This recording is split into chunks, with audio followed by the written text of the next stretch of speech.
Sabab daging sapi mah gurih pisan, loba zat besi jeung proteinna. Sok gera cobian ku maneh. Ieu daging sapi ngeunahna dijadikeun sop buntut make samara anu gurih. Tapi tong gurih teuing bisi maneh jadi bodo.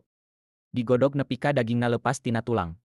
Tuluy ditambahan ku sambel jahe jeung tomat. Geus asak mah tinggal make sangu haneut, pokona ieu dahareun matak ngeunah dina palebah letah komo lamun di daharna teh keur hujan ngaririncik. Daging sapi teh lain saukur ngeunah, tapi ieu daging sapi oge ngandung zat B12 anu penting keur sistem saraf jeung imun awak.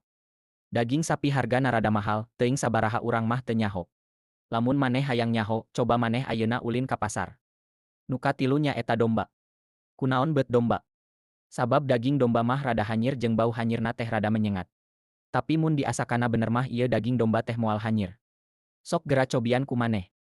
Ieu daging domba dijieun sate make bumbu kacang, kecap jeung bawang beureum, terus dibakar nepikeun ka rada tutung. Tuluy dimamam nganggo sangu haneut.